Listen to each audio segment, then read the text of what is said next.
네, 안녕하세요. 아주 특별한 문서를 깊이 파고드는 시간, 더 딥다이브입니다. 오늘 저희가 여러분과 함께 들여다본 자료가 있는데요. 이게 신약 성경에 포함된 아주 짧은 편지 한 통입니다. 네. 보통 성경하면 거대한 신학적 담론 이런 걸 떠올리실 텐데 이건 좀 다릅니다. 그렇죠. 지극히 사적이고 또 한 사람이 목숨이 걸린, 그래서 아주 인간적인 긴장감이 팽팽한 문서, 바로 빌레몬서입니다. 네, 이 편지를 둘러싼 인물 관계도부터가 정말 한 편의 드라마 같아요. 등장인물부터가 흥미롭죠. 네, 맞습니다. 일단 편지를 쓴 사람은 사도 바울인데 지금 로마 감옥에 갇혀 있는 신세고요. 음, 편지를 받는 사람은 빌레몬. 그는 부유한 사업가이자 자기 집에 교회를 둘 정도로 영향력 있는 기독교 리더입니다. 그리고 이 드라마의 중심에 있는 인물이 있죠. 그렇죠. 바로 오네시모라는 인물인데 이 사람이 빌레몬의 집에서 도망친 노예였습니다. 주인, 도망친 노예, 그리고 그 둘을 중재하려는 제3자. 이 설정만 들어도 벌써부터 아슬아슬합니다. 네. 그러니까 오늘 저희의 미션은 이겁니다.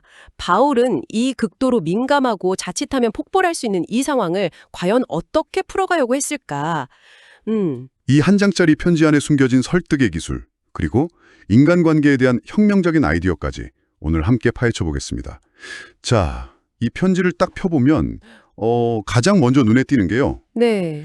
바울이 핵심적인 부탁을 바로 꺼내지 않는다는 점이에요.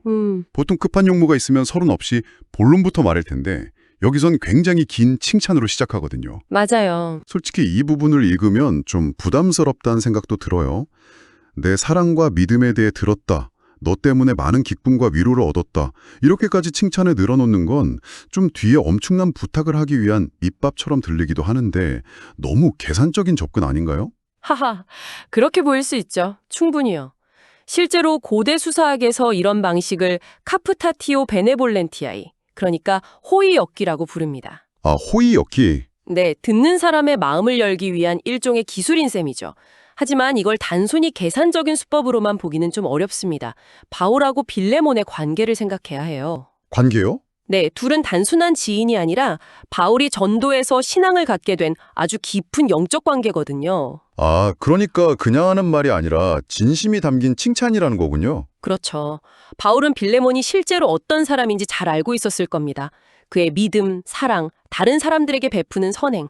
바울은 그 진심을 먼저 인정해주고 있는 거예요. 빌레몬, 나는 당신이 얼마나 훌륭한 사람인지 알고 있습니다. 이렇게요. 먼저 긍정적인 관계와 정체성을 확인시켜주는 거죠.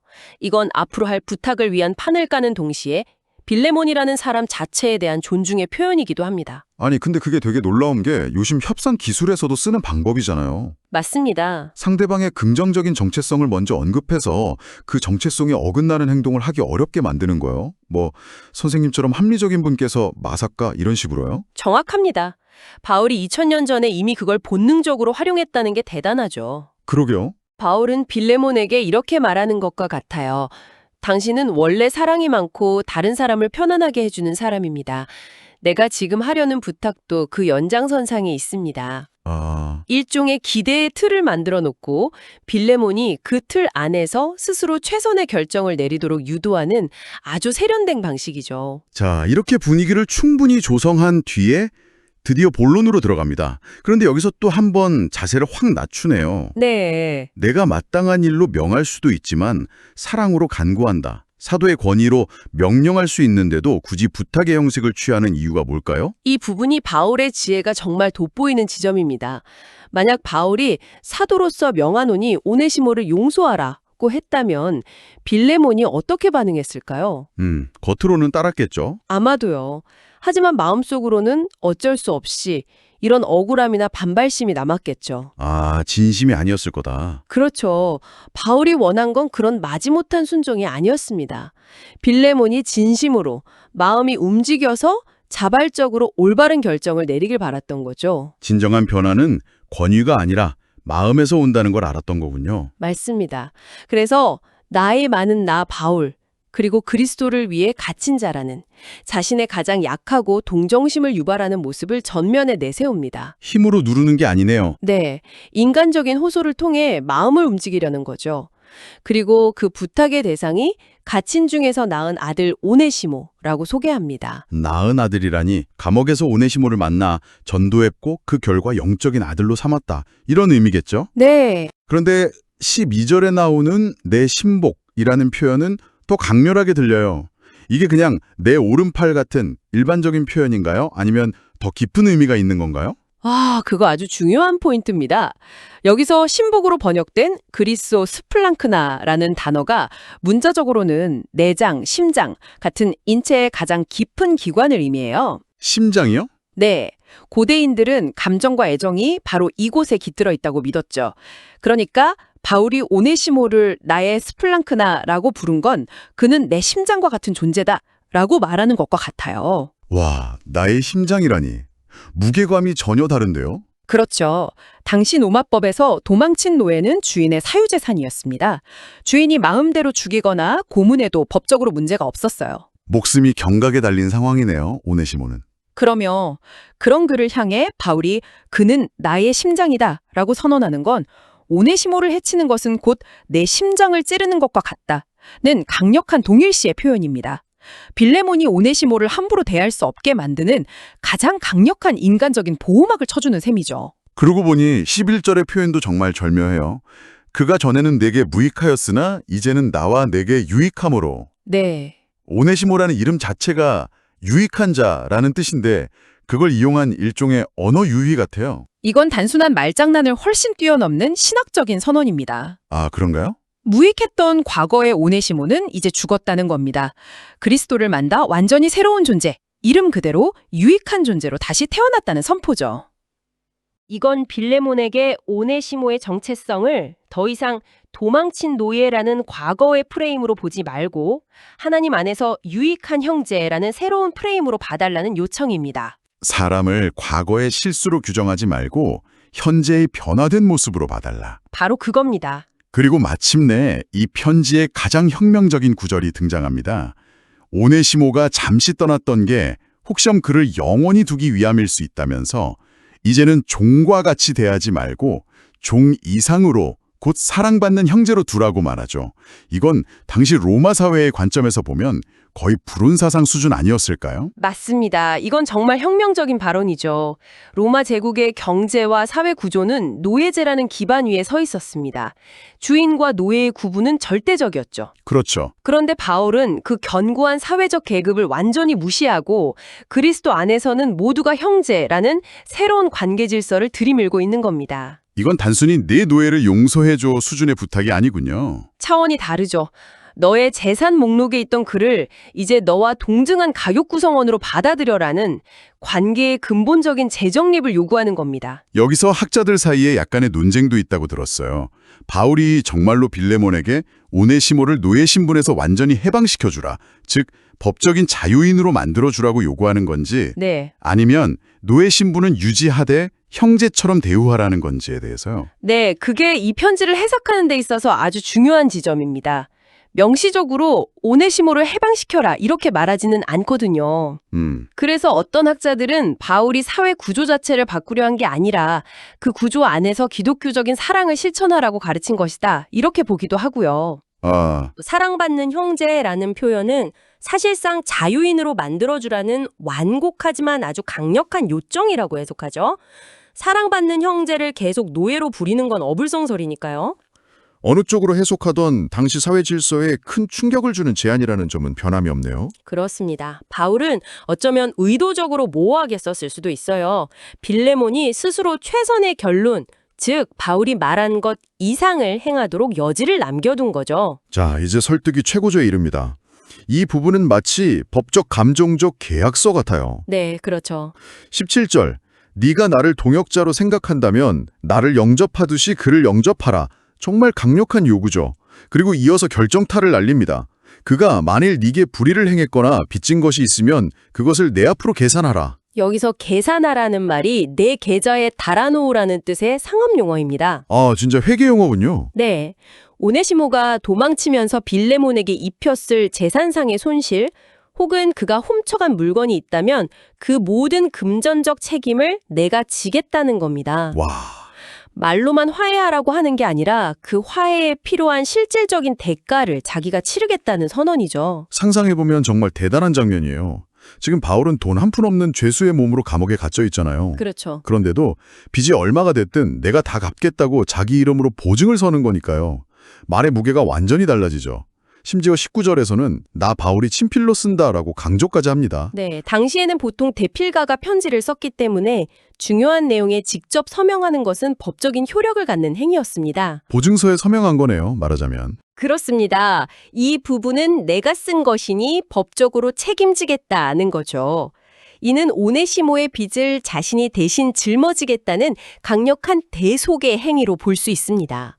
기독교 신학의 핵심 개념을 실제 삶에서 보여주고 있는 거죠. 그런데 바로 다음 구절이 정말 기가 막힙니다. 내가 갚겠지만 네 자신이 내게 빚진 것은 내가 말하지 않겠다. 이건 어떤 뉘앙스인가요? 하하, 아주 부드러우면서도 강력한 한방이죠. 그렇죠. 오네시모가 당신에게 진 물질적인 빚은 내가 갚겠습니다. 하지만 빌레몬, 당신이 나에게 진 영적인 빚, 즉 당신의 영혼이 구원받게 된 그 빚에 대해서는 굳이 언급하지 않겠습니다. 라고 말하는 겁니다. 아, 일종의 도덕적 레버리지를 사용하는 거죠. 내가 당신에게 베푼 그 큰 은혜를 생각한다면 당신이 오네시모에게 이 정도 은혜를 베푸는 것은 당연하지 않겠는가? 라는 메시지를 아주 세련되게 전달하고 있는 겁니다. 이건 뭐 거절할 수가 없게 만드네요.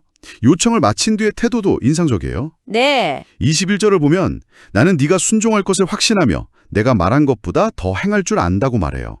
이건 그냥 믿어주는 걸까요? 아니면 은근한 압박일까요? 둘 다라고 봐야죠. 나는 당신을 이 정도 수준의 사람으로 믿고 있다는 높은 기대를 표현함으로써 빌레몬이 그 기대에 부응하도록 만드는 심리적인 전략입니다. 동시에 내가 말한 것, 즉 오네시모를 형제로 받아들이는 것을 넘어 더 행할 줄, 아마도 그를 완전히 자유인으로 만들어줄 것까지 기대한다는 뉘앙스를 풍기는 거죠. 그런데 바로 다음 구절이 또 재미있습니다. 너는 나를 위하여 머물 곳을 마련하라. 자기가 곧 풀려나서 빌레몬에게 가겠다는 거잖아요. 이건 진짜 고단수네요. 당신을 믿는다고 실컷 말해놓고 마지막엔 내가 곧 가서 두 눈으로 확인할게 라는 사인을 슬쩍 주는 거잖아요. 하하, 맞습니다. 신뢰와 기대, 그리고 약간의 사회적 압박이 결합된 아주 능숙한 마무리입니다. 존경하는 영적 스승이 곧 방문해서 자기가 내린 결정을 직접 확인할 거라는데 빌레몬 입장에서는 바울의 간절한 요청을 무시하기가 거의 불가능에 가까워지는 거죠. 이제 편지가 거의 끝나가는데요. 마지막에 에바브라, 마가, 누가 같은 여러 동역자들의 안부를 함께 전합니다. 이건 그냥 형식적인 인사치레? 일종의 PS 같은 걸까요? 아니요, 단순한 안부 인사를 넘어서는 아주 중요한 장치입니다. 어떤 장치죠? 이 이름들은 빌레몬이 잘 아는 같은 신앙 공동체에 속한 리더들의 이름입니다. 이들의 이름을 거론함으로써 바울은 이 문제를 바울과 빌레몬, 오네시모 세 사람만의 사적인 일에서 공동체 전체의 관심사로 확장시키고 있습니다. 아, 우리 모두가 이 일을 주목하고 있다는 메시지를 전달하는 거군요. 정확합니다. 빌레몬, 당신이 내릴 결정은 당신 개인의 결정이기도 하지만 우리 신앙 공동체 전체가 당신을 통해 용서와 화해라는 가치가 어떻게 실현되는지를 보게 될 중요한 사건입니다. 라는 메시지를 담고 있는 거죠. 와, 이렇게 되면 빌레몬은 개인적인 감정, 예를 들어 노예를 잃은 분노나 재산상의 손해 같은 것보다 더 큰 공동체의 가치를 생각하며 결정을 내릴 수밖에 없게 됩니다. 자, 이 모든 것을 종합해보면 이 짧은 편지가 갖는 의미는 정말 거대한 것 같습니다. 한 개인의 관계 문제를 다루는 척하면서 사실은 노예제라는 거대한 사회 시스템의 근간을 흔드는 씨앗을 심고 있는 거니까요. 네. 노예제를 폐지하라는 식의 정치적인 선언은 아니지만 그보다 더 근본적인 차원에서 인간관계의 본질을 바꾸라고 요구하고 있어요. 맞습니다. 바울은 사회 시스템을 폭력적으로 뒤엎으려 하지 않았습니다. 대신 그 시스템 안에서 살아가는 사람들의 마음과 관계를 변화시키는 방법을 택한 거죠. 주인과 노예가 서로를 형제로 부르기 시작하는 순간 노예제라는 제도는 그 존재의 의미를 서서히 잃기 시작하는 겁니다. 신념이 어떻게 개인의 관계를 바꾸고 그 변화가 결국 사회 구조에까지 영향을 미칠 수 있는지를 보여주는 강력한 사례라고 할 수 있죠. 그리고 이 편지가 오늘날 우리에게 더 큰 울림을 주는 이유는요. 결국 성경이 빌레몬이 어떤 결정을 내렸는지 알려주지 않는다는 점인 것 같아요. 맞아요. 이야기가 그래서 그들은 행복하게 살았답니다로 끝나지 않고 그냥 빌레몬의 결정 앞에서 멈춰서 버리잖아요. 바로 그 열린 결말이 이 편지를 시대를 초월한 텍스트로 만듭니다.